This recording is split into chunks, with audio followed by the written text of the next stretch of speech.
Enrichment Seminar adalah sebuah program yang dirancang untuk membangun kehidupan kita sebagai orang Kristen, baik dalam iman, pengetahuan, dan skill atau kemampuan di dalam semua aspek hidup kita. Karena permuritan sesungguhnya itu bukanlah hanya soal baca Alkitab dan berdoa. Ya. Tentu baca Alkitab dan berdoa sangat penting, saya yakin saudara yang dengan pagi melakukan. Tapi bagi orang Kristen adalah manusia utuh yang diselamatkan Tuhan dalam semua aspek. Tidak ada aspek jasmani, aspek rohani, aspek relasi, aspek komunikasi, aspek pergaulan, pekerjaan, keuangan, dan macam-macam di dunia ini. Jadi sebagai orang Kristen yang nanti Tuhan tempatkan kita dimanapun, sesungguhnya kita harus efektif dan berfungsi baik, bisa menjadi berkat untuk orang lain. Itu tujuan dari seminar ini. Saya tahu waktu saudara sangat berharga. Itu sebabnya program ini hanya akan dirancang 1 bulan sekali. Ya, 1 bulan sekali, saudara siapkan 2 jam untuk belajar bersama-sama, sehingga pertumbuhan rohani dan pengetahuan dan skill kita itu tidak stuck. Tidak hanya seminggu sekali beribadah, gak cukup. Sebab Yesus mengatakan, pergilah, jadikanlah segala bangsa muridku. Jadi orang Kristen percaya Tuhan gak cukup, iman saja gak cukup. Kita perlu bertumbuh sebagai seorang murid. Setuju? Ya, jadi kelas ini adalah kelas permuritan level 2. Level 1 adalah hari Jumat kita berdoa, kita berkumpul dalam PA, ya, kita mendukung teman-teman yang butuh didoakan. Level 2 adalah seminar ini dan juga SPIKA, Sekolah Pembinaan Iman kaum awam, yang kita lakukan mungkin 1 tahun 2-3 subjek. Dan level yang selanjutnya yang lebih tinggi penuritan adalah one to one, itu program IGNC. Saudara ketemu saya 1 minggu 1 kali 1 jam sampai 2 jam.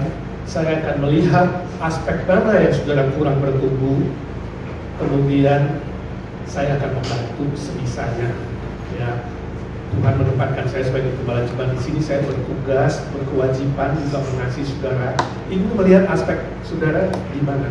Hari ini kita hanya akan belajar satu bidang, yaitu komunikasi. Tapi kalau one to one, saya bisa melihat saudara, mungkin saudara, makanya kadang-kadang ada rasa malas ya. Aduh, ke gereja malas. Aduh, belajar ini malas. Kenapa? Karena nggak cocok dengan pergumulan saudara. Tapi kalau one to one itu, saya bisa melihat saudara bertumbuh di mana. Oh, saudara kurang di mana? Relasi suami istri. Maka dikasihlah pengetahuan dan pertumbuhan di bidang itu. Saudara kurang di mana? Saudara stuck di mana? Oh, soal komunikasi, oh soal finansial, soal pekerjaan, soal macam-macam relasi. Nah, di situ saudara bertumbuh. Jadi one to one itu lebih spesifik kepada kebutuhan saudara. Permuritan mencakup semua aspek hidup kita. 1, 2, 3. Permuritan mencakup semua aspek hidup kita. Ini proses sanctification, proses pengudusan sampai nanti kita bertemu dengan Tuhan Yesus, itu pemuliaan, glorification. Nangkap? Ya. Makanya kita kadang lihat ada orang Kristen 10 tahun, 20 tahun nggak bertumbuh. Kenapa? Karena nggak masuk dalam program permuritan. Ya, jadi saya harap ini permulaan yang baik, 40 orang. Saya harap saudara bertahan. Setiap bulan kita pilih salah satu Sabtu, kita bikin seminar seperti ini. Ya, nah nanti tentu ada interaksi, ada tanya jawab, ada diskusi kelompok dan sebagainya. Tidak dipungut bayaran, saudara, materi gratis, tempat gratis, snack gratis, makan siang gratis. Tapi kalau saudara terbeban mau mendukung pelayanan ini, ada kotak persembahan di situ. Nanti saudara boleh masukkan secara sukarela saja. Ya, sebab kita mensupport pelayanan gereja seperti ini. Setuju? Ya, itu pendahuluan. Mari kita lihat makalah kita. Tema hari ini adalah 7 model komunikasi yang keliru. Komunikasi adalah hal yang amat penting dalam membangun relasi yang baik dan benar dengan sesama manusia. Sukses tidaknya seorang dalam berelasi dengan sesama manusia sangat ditentukan oleh model komunikasi pada diri orang tersebut. Tentu saja ada faktor penting lainnya, misalnya kepribadian, karakter, pendidikan, ya, keluarga, dan lain sebagainya. Itu mempengaruhi seseorang punya model komunikasi. Tapi sekali lagi, faktor model komunikasi adalah faktor utama penyebab miskomunikasi, salah pengertian, salah tafsir, salah konklusi, dan tidak jarang menjadi penyebab utama dalam perselisihan, pertengkaran, dan konflik yang membawa bahaya dan kegagalan dalam hidup pribadi seseorang, dalam hidup keluarga seseorang, dalam karirnya, dalam pekerjaannya, dalam relasinya, dan berbagai aspek dalam diri seseorang. Jadi komunikasi ini sangat penting. Sebab itu, untuk mencapai keberhasilan dalam hubungan manusia yang harmonis, yang baik dan benar, kita harus, sekali lagi, HARUS, harus mengenal model komunikasi yang baik, yang efektif. Selain itu, harus belajar, siap mengubah model yang tidak sehat menjadi model yang sehat, yang baik, yang benar, yang efektif, yang produktif. Itu tujuan kelas ini, harapan saya juga, harapan kita bersama. Saudara belajar sesuatu, dan kalau perlu berubah, belajar berubah. Saudara tahu apa bedanya berprinsip dan keras kepala? Berprinsip bagus nggak? Bagus. Tapi mirip nggak dengan keras kepala? Mirip, sangat tipis. Pokoknya, ini prinsip saya, pokoknya, padahal keras kepala. Apa bedanya? Bedanya tipis sekali. Berprinsip itu kita pegang kebenaran, itu ukuran kita. Kebenaran tidak dikompromi, ya, itu berprinsip. Yang benar adalah benar, yang salah adalah salah. Bagus. Tapi keras kepala apa? Keras kepala adalah pokoknya saya harus yang paling benar. Nah, ini keras kepala. Orang yang keras kepala ditandai dengan kalau dia tahu salah, gak mau berubah. Itu keras kepala. Kalau saudara tahu salah, berubah itu berprinsip. Jadi prinsip saya, kalau salah saya mau berubah. Kalau salah saya tidak mau, itu prinsip. Keras kepala, kalau saya salah, saya tetap benar. Tidak mau berubah. Jadi beda, ya. Mari kita belajar punya prinsip, tapi tidak keras kepala. Itu maksud saya tujuan pelajaran ini. Saya harap kita ada sesuatu yang dipelajari dan bilang sama Tuhan, Tuhan, dalam hal ini aku mau berubah. Maka kita bisa bertumbuh. Menurut para ahli komunikasi, pada umumnya ada 7 model komunikasi yang keliru yang harus kita hindari. Yang pertama, model pengira. Sudah tulis di situ, pengira. Pengira.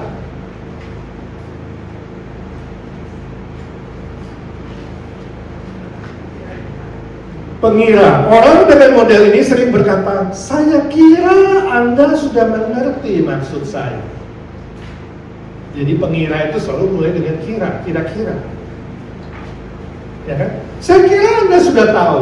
Saya kira kamu begini, saya kira kamu begitu. Jadi dikira-kira. Padahal secara realitas, secara kenyataan, belum tentu orang lain mengerti maksud hatinya. Nah, ini model pengira. Akibatnya apa? Model begini, kalau saudara punya model seperti ini, akibatnya sering terjadi kekecewaan. Sering terjadi kemarahan. Sembarangan ini bos, dia kira begitu kan nggak begitu. Jadi model pengira itu sering menciptakan kekecewaan dan kemarahan. Kata kemarahannya terus terang atau kemarahannya diam-diam sehingga orang lain tertekan. Nah, untuk orang yang punya model ini, obatnya apa? Bagaimana memperbaikinya? Perlu lakukan cek dan recheck. Ini obatnya.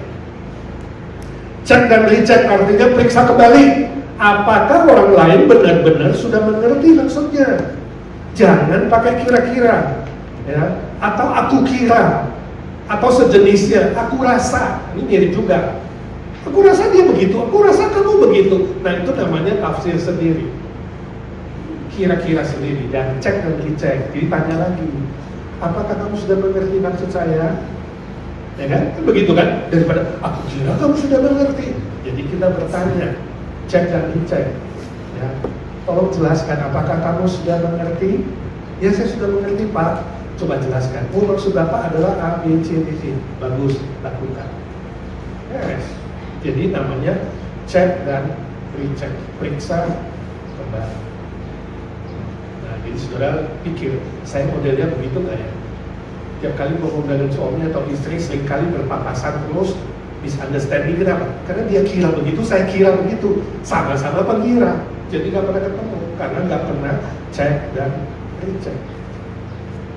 Yang kedua, model sepotong. Sepotong. Orang dengan model ini sering berkata, sepotong. Ya, sepotong maksudnya satu potong. Orang dengan model ini sering berkata, loh kan saya sudah sampaikan semuanya kepada kamu. Padahal secara kenyataan, apa yang dia sampaikan itu hanya sepotong saja. Sebagian saja. Mungkin hanya sepotong kecil aja. Atau terpotong-potong. Karena memang model sepotong. Mungkin sekali pikirannya lebih cepat dari lidahnya. Dia pikir sudah 10 kata, tapi lidahnya hanya 3 kata. Think too much, too fast. Pikirnya lebih cepat. Sehingga dia pikir, aku udah sampaikan semua kok, udah jelas. Kenapa lu gak ngerti? Kenapa lu gak nangkep? Loh, Bapak cuma sampaikan sepotong kok. Ya, jadi ini model sepotong. Akibatnya apa? Terjadilah salah paham, terjadilah frustrasi. Dua-duanya, baik yang menerima berita maupun yang menyampaikan berita, dua-dua menjadi frustrasi. Nah, obatnya apa untuk orang sedemikian? Orang untuk model ini, obatnya perlu belajar menuliskan secara utuh apa yang mau disampaikan. Jadi saudara pikirin, gua mau ngomong sama asistenku, saya mau ngomong sama istriku atau anakku, ini yang saya mau ngomongin, poin pertama, poin kedua, poin ketiga. Jadi ada note di tangan kita, sehingga waktu kita sampaikan itu jelas seutuhnya, bukan sepotong-sepotong. Dan waktu menyampaikan itu, jangan suka pindah-pindah topik. Nah, saudara yang suami istri, termasuk saya dengan istri saya, kadang-kadang begitu. Kita baru ngomong di topik ini, tahu-tahu pindah topik. Lah, saya kira tadi kita masih ngomong soal ini, tahu-tahu sudah soal itu. Nah ini, model sepotong itu terlalu cepat pindah topik, ya kan? Oh, anakku kemarin aku senang sekali ketemu, ya, udah ngomong-ngomong soal anak, tahu-tahu udah pindah ke orang lain, ya. Kurang ajar, masa dia ngomong begitu sama saya? Loh, maksud lu anakku? Bukan, bos saya kemarin. Jadi dari anak pindah ke bos. Nah ini pun harus dilatih supaya menyampaikan sesuatu itu utuh, kemudian baru pindah topik. Ketika mau pindah topik, dia perlu jelaskan. Sekarang kita ngomong soal bos gue ya kemarin. Jadi jangan langsung dicampur dengan tadi topik anak ke bos, nanti dari bos ke pendeta, dari pendeta ke siapa? Sepotong, akhirnya frustrasi dan salah paham. Ya, yang dia topik. Ketiga, model peremeh. Peremeh ini orang dengan model ini suka berkata, aduh kenapa sih kamu tidak ngerti-ngerti, dasar bodoh kamu ya. Nah, ini meremehkan orang lain. Jadi model peremeh. Model ini memaksa orang lain mengikuti pikiran dan kemauan seperti dirinya. Jadi maksudnya orang lain mengikuti seperti dia. Ini modelnya, ya. Padahal setiap orang itu kan unik. Setiap orang itu berbeda satu dengan lainnya. Berbeda sama sekali.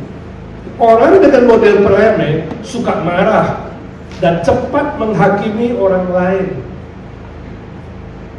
Jadi kamu sudah bisa mengenal bos kamu nih. Kalau ngomongnya selalu bentak-bentak, marah-marah, ya kan? Meremehkan orang lain, ya kan? Nah ini berarti model nomor 3, dia peremeh. Ya? Atau kamu sendiri begitu, ya kan? Sering kali dikit-dikit udah langsung meledak, dikit-dikit udah langsung menyerang pribadi, bukan urusannya. Aduh, kamu sekolah nggak sih? Lulus SD nggak sih? Ya itu peremeh. Jadi bukan lagi membicarakan topik pembicaraan, tapi akhirnya menyerang pribadi orang lain. Ya. Akibatnya apa? Relasi jadi rusak. Ada sakit hati, ya. Ada kepahitan yang disimpan entah berapa lama. Orang mulai jaga jarak nih dengan orang-orang begitu kan. Kita malas bergaul sama dia, begitu ada lihat dia, sorry kok pulang dulu ya. Karena setiap kali ngomong dia rendahkan orang lain, merendahkan orang lain, jadi gak punya sahabat. Orang-orang mulai menjauh terhadap orang-orang sedemikian, terjadilah permusuhan. Nah, obatnya apa untuk orang sedemikian? Menyadari, sadar, ya, dan memandang perbedaan itu sebagai karunia Tuhan. Kita sadar, oh iya, tiap orang unik ya. Oh iya, dia beda sama saya, itu sama-sama punya karunia Tuhan. Sama-sama diciptakan Tuhan. Nah, kita mulai sadar itu, ya, beda, dan belajar memakai sepatu orang lain. Artinya, coba jadi dia. Kalau aku jadi dia, ya, kalau aku di pihak dia, apa yang aku harapkan? Nah, itu yang saudara tanya.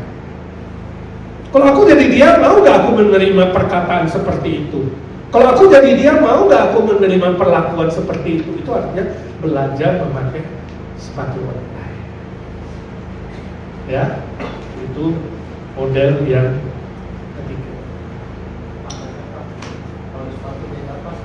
Kalau sepatunya gak pas, paksa sedikit, kecilin kakinya. Ini kan pepatah ya, simbolik. Ya, memang gak gampang sih menjadi seperti itu dalam pikiran kamu saja, imajinasi. Kalau aku seperti dia, mau gak aku diomongin begitu? Kalau aku di pihak posisi dia, mau gak aku diperlakukan begitu? Gak mau kan? Kalau gak mau, janganlah perlakukan orang lain. Ini teorinya siapa? Confucius yang ngomong, ya kan?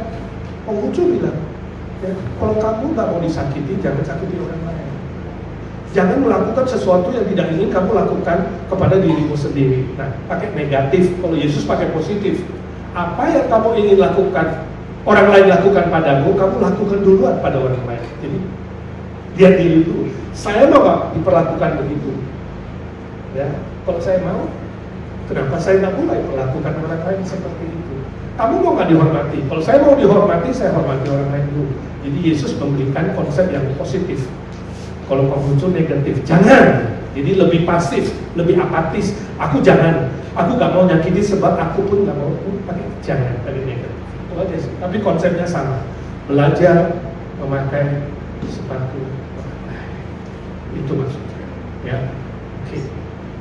Nomor 4. Model penyenang. Penyenang. Senang, ya, kata senang. Penyenang. Orang dengan model ini suka berkata, saya siap lakukan apa saja. Yang penting kamu senang. ABS, asal Bapak senang. Wah, ya, boleh gitu aja. ABS. Makanya dikit-dikit jawabnya, siap Pak, siap Pak. Dalam hatinya, kesel mulutnya. Mulutnya ngomong siap Pak, tapi hatinya berontak. Hatinya berontak. Model penyenang. Tujuannya apa? Tujuannya ingin menyenangkan semua orang. Ya, ada orang model demikian, ingin menyenangkan semua orang. Padahal tidak mungkin kita bisa menyenangkan semua orang. Itu nggak mungkin. Ya, akibatnya apa? Terciptalah relasi yang dangkal, di permukaan saja, palsu. Ya Pak, aku siap Pak, aku senang, dalam hati dongkol, palsu, munafik. Ya, palsu. Tidak terbuka, suka pura-pura, pakai topeng. Sering tertekan, tapi gak bisa diungkapkan, khususnya dia lebih tinggi yang kita hadapi, ya kan? Dan tidak bahagia. Foto-foto suami istri anak bahagia, tapi di rumah bahaya. Bahagia dan bahaya cuma beda sedikit, saudara. Kenapa? Karena modelnya ini ingin menyenangkan semua orang, gak mungkin. Nah, obatnya apa untuk orang model begini? Obatnya adalah belajar mengenal diri. Bilang sama diri sendiri, Edi, kamu terbatas. Kamu gak mungkin bisa nyenangin semua orang. Kenali diri sendiri. Edi, gak mungkin kamu senangin dia, sebab tipenya lain. Belajar mengenal diri, kemudian menjadi diri sendiri. Jangan jadi orang lain, gak mungkin kamu jadi orang lain. Tuhan ciptakan kamu seperti dia unik, jangan jadi orang lain. Itu ambil tekad di dalam diri sendiri. Lalu belajar berkata no, enggak. Orang yang mau menyenangkan orang lain selalu yes, siapa. Jadi sesekali bilang tidak siapa. Ya, saya no. Maaf ya, aku nggak bisa. Ya, memang nggak gampang. Kalau udah punya model ini, nggak bisa jawab no. Orang ngomong apa, orang minta apa, yes. Akhirnya stres sendiri. Ya, belajar say no dan belajar membuka diri jujur ya. Sekali ini aku nggak bisa. Aku nggak mampu. Aku lagi ada urusan yang lebih penting. Katakan dengan jujur, yang sopan, jangan ngarang-ngarang juga, ya kan? Penting sekali. Dan siap menerima konsekuensi bila aku menyampaikan kebenaran. Paulus bilang apa? Kalau aku menyampaikan kebenaran, apakah kamu menganggap aku musuhmu? Seringkali waktu kita sampaikan kebenaran bisa dimusuhi, ya? Bisa dimusuhi. Tapi kita harus berani ambil resiko itu. You pilih mana? Ketika kamu menyampaikan kebenaran, orang lain nggak suka, lalu menganggap kamu musuh. Atau kamu tetap mau menyenangkan dia demi sahabat. Pilih mana? Besok bisa mati. Waktu kamu menyenangkan dia, tiba-tiba kamu serangan jantung mati di hadapan Tuhan. Apa yang kamu pertanggungjawabkan? Pada akhirnya saudara, hanya kita dan Tuhan face to face. Pada waktu itu, orang yang memegang kebenaran, yes bilang yes, no bilang no, kata Tuhan Yesus. Itu yang diterima Tuhan. Yes bilang yes, no bilang no. Lebih dari itu datangnya dari iblis. Lalu yang kita hadapin bos besar Pak, yang selalu mau dijawabin yes. Apa yang harus kita lakukan? Ya, cari bos yang lebih besar, yang mengajar kamu say no. Kalau bos besar mau memaksa kamu selalu say yes, kamu harus cari seorang yang lebih besar dari bosmu yang mengizinkan kamu say no, which is Tuhan Yesus. Kata dia bilang, sampai satu titik kamu berhadapan dengan boss of the boss, boss of the bosses, king of kings. Waktu itu siapa yang kamu mau menyenangkan? Menyenangkanmu, senangkanmu. Siapa yang kamu mau senangkan? Bos? Itulah kedua hatiku, bos. Bos senang banget. Tapi ingat, di atas bos masih ada bos. Di atas langit masih ada langit. Makanya saya bilang, pada satu titik kamu akan diperhadapkan dengan pilih kebenaran, menyampaikan kebenaran dengan jujur dan sopan, tapi tetap bisa dimusuhi. Ada satu saat, pada satu titik kamu harus pilih. Kamu pilih mana? Gitu. You pilih menyenangkan bosmu atau you pilih menyenangkan Tuhan. Ketika bos konflik dengan Tuhan, pilihlah Tuhan. Kita harus tunduk sama negara, itu prinsipnya di surah Roma. Tapi pada satu titik negara melawan Tuhan, kita harus memilih Tuhan. Itu sebabnya untuk menyelundupkan Alkitab ke negara-negara komunis dan anti-Kristen, banyak hamba Tuhan memilih tetap melakukannya walaupun melanggar hukum di negara tersebut, sebab dia tahu apa yang dia lakukan di hadapan Tuhan itu adalah benar. Oke, itu prinsipnya ya soal nomor 5, halaman 2. Nomor 5. Ini terakhir kita ada tanya jawab ya. Nomor 5. Model pelupa. Orang dengan model ini sering berkata, saya nggak pernah bilang seperti itu. Saya sering menghadapi orang begitu, khususnya para senior kita. Ya, yang muda juga bisa lupa, jangan bilang cuma senior doang, ya kan? Saya nggak pernah bilang begitu, kamu ngarang-ngarang aja. Ya, memang setiap orang bisa lupa, saudara, nggak tergantung umur.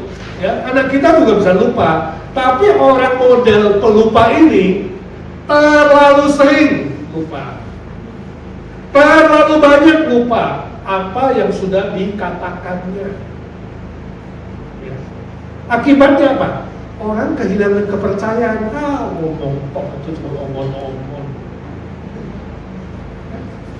NATO, no action, talk only. Ya. Orang begitu dianggap tidak tulus hatinya, sembrono dan pendusta. Ya kan? Tong kosong nyari bunyinya. Obatnya apa? Obatnya belajar mencatat apa yang akan dibicarakan dan sudah dibicarakan. Handphoneku ada note, tulis itu tanggal sekian, ya kan? Bagi orang yang korban, bila perlu suruh bos, ini yang note-nya ya bos, ya? Atau tanda tangan note-nya ya. Bos ngomong hari ini begini. Oke, bos kasih parah bos. Jadi kalau bosnya bilang, aku kayaknya gak pernah ngomong seperti itu, petong. Note-nya keluar, ya kan? Tapi bagi saudara yang sudah lupa, saudara perlu mencatat apa yang sudah dibicarakan atau mencari seorang lain, teman ke, asisten ke, yang bisa membantu mengingatkan saudara. Kita harus mengaku, apalagi sudah mulai berusia seperti saya 65 sekarang, ya ke atas, perlu sebenarnya asisten ya. Sekarang yang mudah-mudahan itu pakai asisten dulu. Mana-mana ada asisten yang catat, Pak hari ini begini Pak, besok begini. Tidak ada. Tidak ada appointmentnya, ngomongnya apa tidak asisten. Aspri, dia bagian hidup sendiri, cari yang hidup sendiri juga, saling aspri, saling mengingatkan, gitu ya. Oke. 6. Model pendebat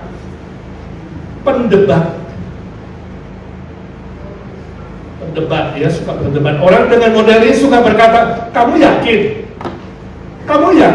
Jangan-jangan kamu yang salah. Atau dia suka berkata, kamu jangan sok, coba lihat dirimu sendiri. Ya, pada intinya orang model seperti ini, model pendebat, suka berdebat. Entah masalah kecil, masalah besar, masalah sepele, sukanya berdebat dan menyerang orang lain. Seolah-olah ada sebuah kepuasan di hatinya, kalau gue bisa jatuhin dia, kalau gue bisa menang dalam pembicaraan ini, gue harus benar menonjolkan dirinya. Dia pantang mengalah dan selalu mau menang sendiri. Ini perdebatan. Padahal secara realita, kenyataan, semua orang ada kelemahannya dan bisa bersalah. Tapi dia tidak pernah akan mengaku salah. Pantang.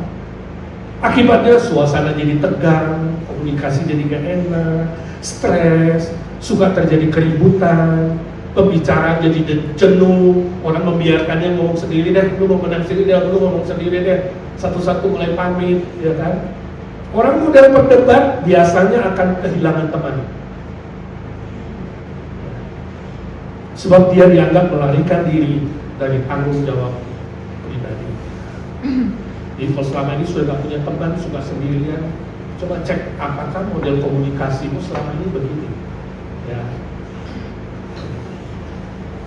Obatnya apa saudara? Obatnya haruslah belajar mendengar orang lain dengan lebih seksama. Jadi kalau orang lain sedang ngomong, dengerin, ya, dengerin lebih seksama.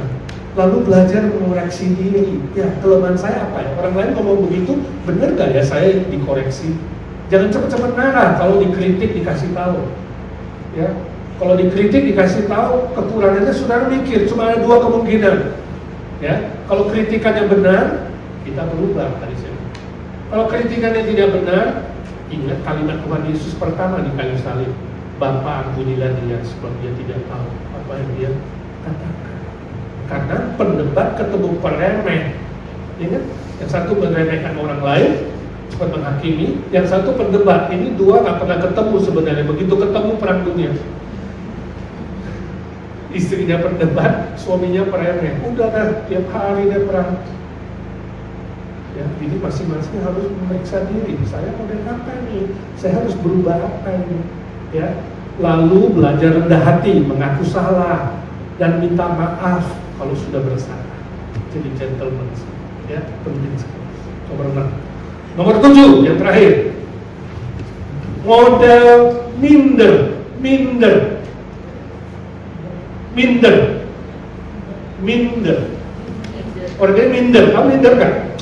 Minder itu kurang percaya, rendah diri ya, rendah diri, kurang percaya diri. Orang dengan model ini sering berkata, ya memang saya sudah begitu, ya saya salah, saya nggak mampu, maafkan saya. Rendah diri, bukan rendah hati, ya. Merendahkan diri sendiri, minder, ya. Padahal secara kenyataan belum tentu dia tidak mampu, belum tentu dia salah, ya. Tapi dia tidak berani berbicara kebenaran, orang minder itu. Dia tidak suka ribut-ribut, maunya damai, tenang, jadi mengalah saja dan rela menanggung semua kesalahan, termasuk kesalahan orang lain. Ada kan orang model begitu? Ya udahlah, saya sudah suka ribut-ribut. Tapi orang bersalah dibiarkan bersalah, dia yang tanggung. Akhirnya kebenaran tidak pernah dijelaskan, kebenaran tidak pernah. Ada orang begitu, ya. Maka akan tercipta perasaan terluka. Sebab dia tahu dia nggak salah, tapi harus ngaku salah. Ya. Dia terhina, ada rasa kasihan yang tidak perlu. Kebenaran tidak dijelaskan, tapi dikompromi atau diturunkan nilainya. Ya sudah.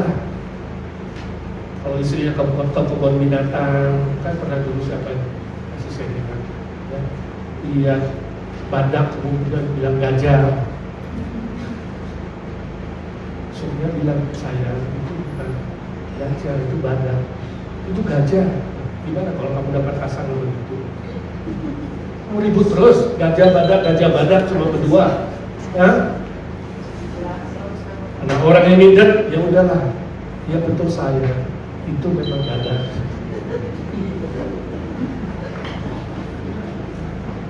Dia mau tetap mengatakan itu badak, walaupun salah, demi gak ribut dengan dia, atau dia mau menjelaskan itu sebenarnya bukan badak tapi gajah. What do you do? Orang yang tidak suka ribut-ribut, tidak mau pusing, tidak mau soal itu, ngalah aja, tak apa-apa lah. Dia salah, gue yang tanggung.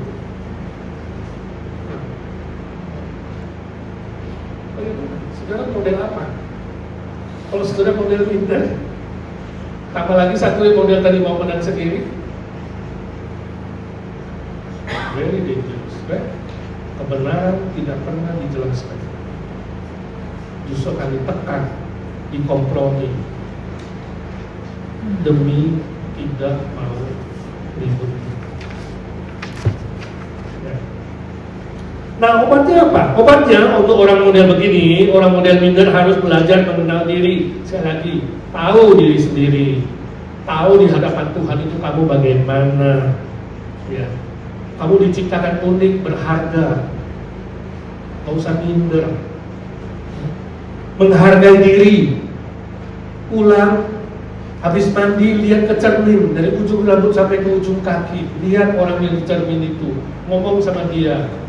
Kenapa bisa ngomong dengan orang di cermin? Sebab Tuhan menciptakan manusia sebagai subjek dan objek sekaligus. Kita bisa komunikasi dengan diri sendiri. Ngomong dengan orang yang kita panggil namanya. Hey Edi, lu hitam dekil tapi berharga di mata Tuhan. Walaupun cuma lulus SD, di mata Tuhan kamu sama dengan profesor. Kenal diri. Kamu juga punya keunikan. Sebab model seperti kamu tidak ada duanya di dunia ini. Cuma satu edition, ya kan? Menghargai, mencintai diri. Cintailah dirimu. Makan yang enak, jalan-jalan, nikmati. Jangan mau direndahkan. Tuhan selamatkan kamu. Kalau A ya bilang A, B ya bilang B. Gak apa-apa, ya. Di mata manusia, di mata kekasihmu kamu gak berharga, tapi kamu berharga di mata Tuhan. Ngomong sama orang itu. Ini cuma salah satu contoh self-counseling. Talk to yourself, self-talk. Penting dalam studi counseling diri. Self-talk itu penting. Ya. Bila perlu bercanda dengan orang ini contoh. Mengasihi diri, menghargai diri.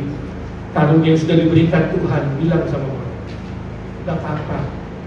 Yang pasti kamu punya kelebihan, lebih dari dia, kamu bisa bikin pisang goreng, dia gak bisa. Ya. Sebutkan kelebihan-kelebihan karunia Tuhan.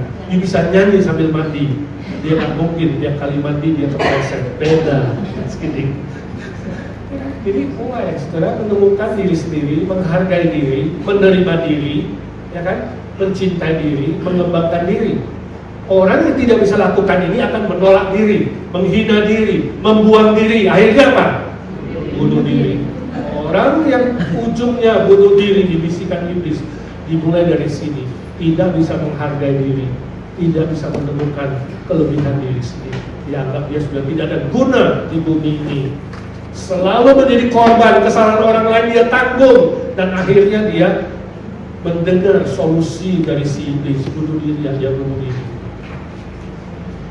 Walaupun dia selebriti yang kaya raya, bisa menjadi orang yang korban, merasa diri tidak lagi berguna. Hati-hati sekali dengan model minder ini, ya kan?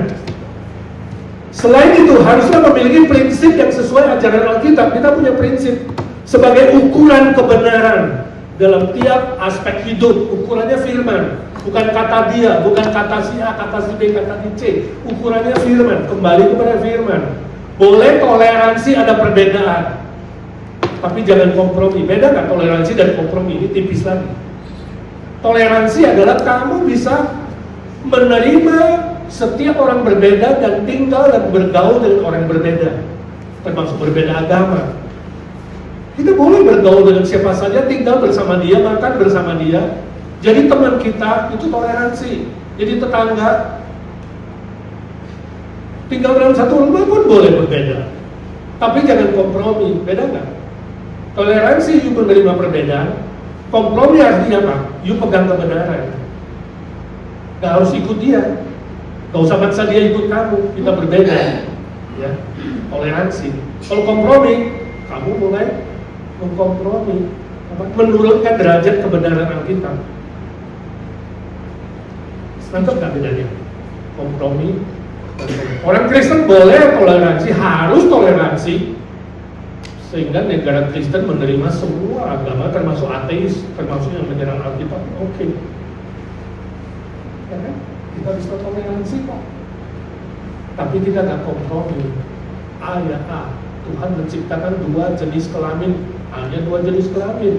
Temanmu bilang 5 jenis, gak apa-apa. Lu bilang 5, saya bilang 2 sebab saya pegang Alkitab. Tapi suruh saya mengaku ada 5, saya gak bisa. Gitu, ya, beda kan? Kompromi. Jadi harus jujur, berani menyatakan kebenaran dengan jujur dan tulus. Gimana kalau tiba-tiba anakmu bilang, "Pak, saya ini gay, saya mau menikah dengan sejenis." Atau, "Ma, saya mau menikah dengan saya sejenis. Saya mau diberkati oleh pendeta gay atau lesbian." You hadir kan? Sebagai orang tua hadir kan? Kita mencintai anak kita, mencintai 100%. Tapi kita nggak bisa kompromi apa yang dia percaya. Kita harus tetap bilang, "Aku mengasihi kamu, Nak." Tapi kebenaran firman bilang ini. You tetap memaksa, mama juga nggak bisa apa-apa, papa nggak bisa. Tapi suruh kita kompromi, setuju dengan perbuatanmu, diberkati di gereja itu oleh pendeta itu. Nggak bisa. Nggak gampang. Saya tahu sulit. Bukan case ini aja, banyak case-case lain. Sulit. Tapi tetap sekali lagi kebenaran itu harus ditegakkan dan dikasih tahu dengan benar, tentu bukan dengan marah-marah, bentak-bentak, teriak-teriak, bukan, tapi dengan baik-baik. I love you, but I don't love what you do. Itu harus disampaikan dengan baik. Nah, kesimpulan, apa kata Alkitab dalam membangun komunikasi yang efektif, baik dan benar? Kalau kita sudah belajar ada 7 yang keliru, kita bertekad berubah, lalu pegangan kita apa? Apa Alkitab bilang? Mari kita baca Efesus 4 ayat 15. 1, 2, 3. Dengan teguh berpegang kepada kebenaran di dalam kasih. Kita bertumbuh di dalam segala hal, semua aspek ke arah Dia, yaitu Kristus yang adalah kepala. Itu prinsipnya. Jadi Tuhan Yesus sebagai pimpinan kepala, Dia mau kita bertumbuh dalam semua aspek. Hidup kita semua aspek harus bertumbuh. Itu tadi saya bilang proses permulitan. Prinsipnya apa? Berpegang kepada kebenaran di dalam kasih. Firman Tuhan mengajar kita sebuah model yang jitu, yaitu model kebenaran di dalam kasih. Itu model yang akan kita praktekkan. Model ini memiliki keseimbangan antara kasih Kristus dan kebenaran firman Tuhan. Artinya apa? A. Kita harus menyatakan kebenaran dengan kasih Kristus. Jadi waktu menyampaikan kebenaran itu harus dengan kasih, bukan dengan marah-marah, bukan dengan teriak-teriak, bukan dengan memaksa. Menyampaikan kebenaran, tapi menyampaikan dengan cinta kasih. Seperti seorang tua memukul anak pantatnya kalau dia bandel, tapi bukan memukul dengan marah, kejam, balas dendam, bukan. Memukul tapi sakitnya di mana? Di sini. Pernah nggak kamu pukul anak itu? Sakitnya bukan dia aja sakit, kita juga sakit di sini. Apa? Bagaimana kamu tahu kamu memukul dengan cinta atau memukul dengan benci? Memukul dengan benci itu memukul dengan tidak benar, gampar mukanya, pakai ikat pinggang, ya kan? Sakit seenaknya, hatinya benci, marah. Anak tahu. Bagaimana tandanya seorang tua memukul dengan cinta atau memukul dengan benci? Kalau memukul dengan benci, anakmu lari. Kalau kamu orang tua kejar anak sambil marah-marah, berarti apa? Dia sedang membenci. Tapi kalau kamu mukul anakmu malah memeluk kamu, dia tahu kamu pukul dengan cinta. Beda.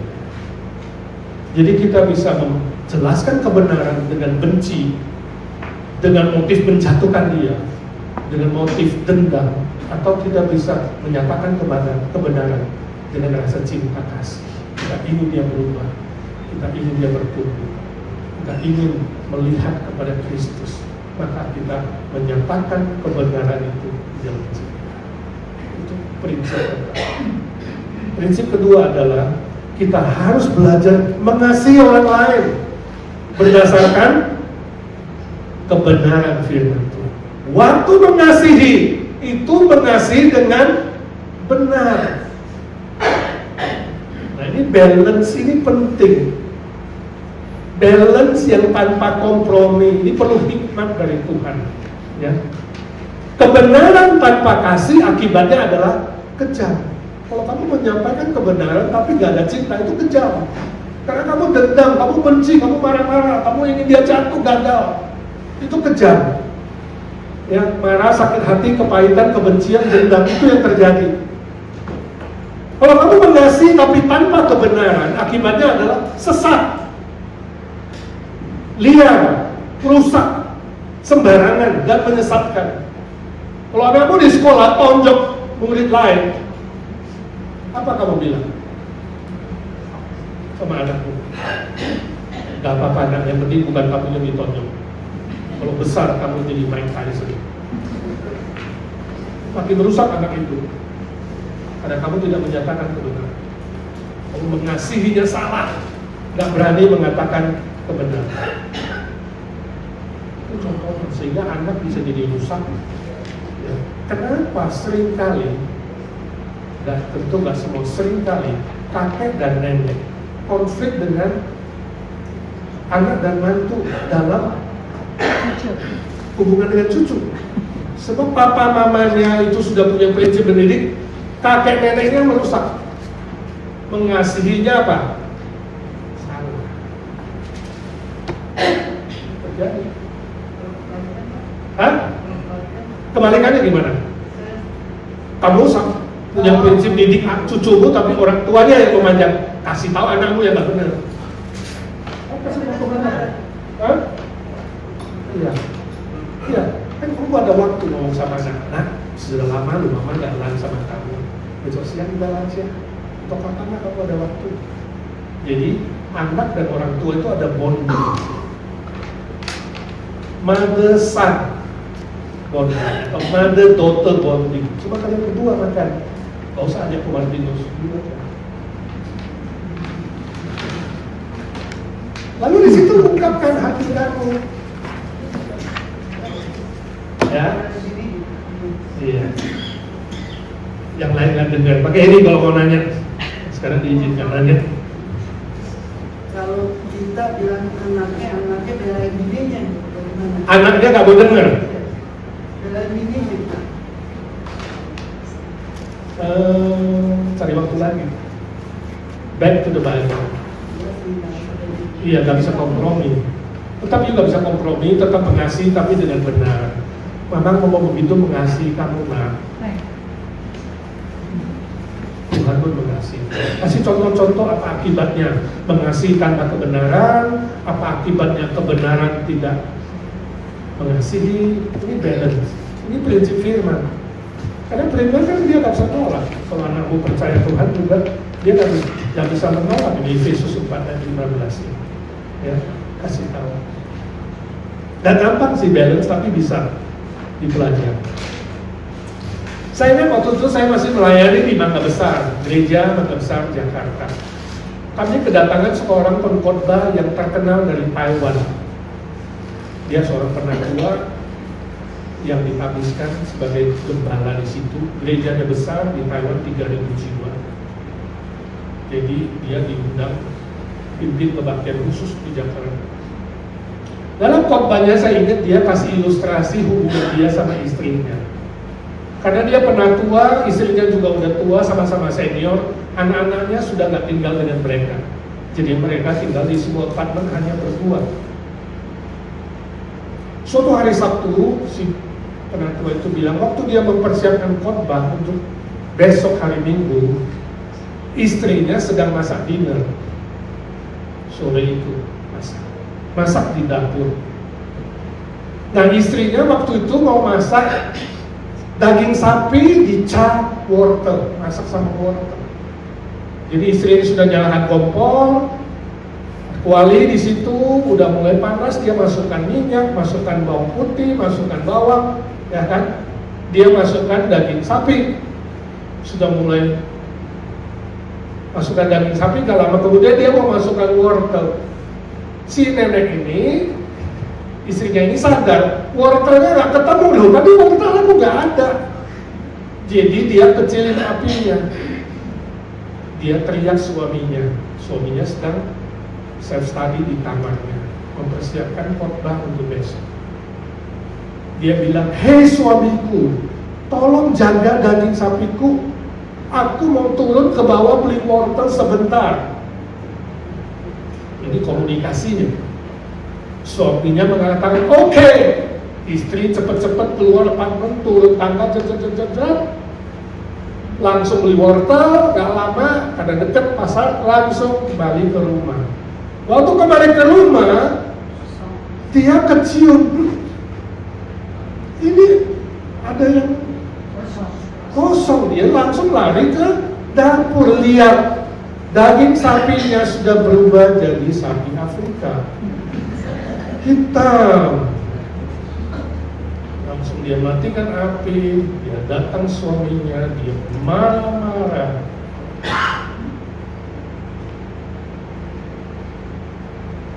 Kenapa suruh jaga daging sapi saja nggak bisa? Kamu bagaimana? Saya nggak bisa meniru marahnya. Dia bilang, tapi dia lihat istrinya marahnya itu luar biasa. Yang dia bisa ingat, dia bilang, kamu suami apa?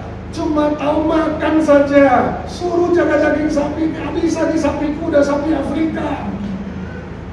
Ibu-ibu kalau sudah marah itu, saya nggak tahu dia model apa ya kalau kita lihat di sini ya.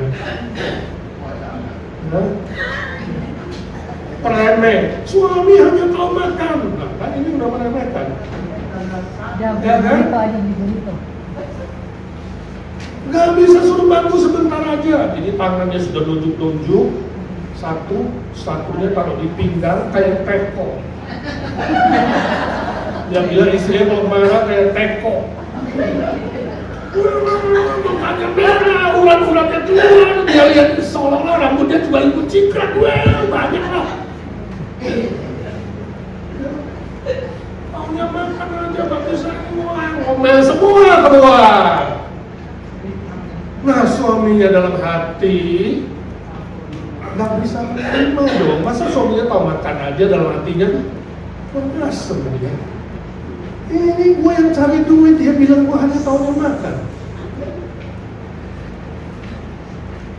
Ini baru daging sapi begitu. Cuma makan berdua. Saya juga lagi persiapan ini makanan rohani. Mana lebih penting? Makanan rohani atau makanan jasmani? Jadi dia juga punya kebenaran. Dia juga punya cengli. Si istri punya cengli. Baru suruh jaga 2 menit gak bisa gini, taunya makan. Jadi istrinya punya kebenaran sendiri. Sama-sama menyampaikan kebenaran. Dalam hati dia juga sampaikan kebenaran. Belum ngomong ke istrinya. Wah, dia juga punya alasan. Itu paling makan 2 orang. Ini makan 3.000 orang ya. Rohani lebih penting dari jasmani. Suami cari duit, dia bilang hanya tahu makan.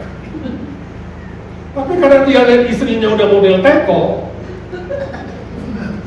mukanya udah merah pada, uratnya keluar, dia juga takut istrinya serangan jantung. Rambut juga udah jingkrak, dia nggak ngomong apa-apa. Dia langsung peluk istrinya, jebret. Dia nggak ngomong jebret sih bahasa Thailand, jebret dari saya. Dia langsung jebret. Dia elus istrinya. Sorry ya sayang. Oh dia ada salah. Dia cuma elus. Sorry ya sayang.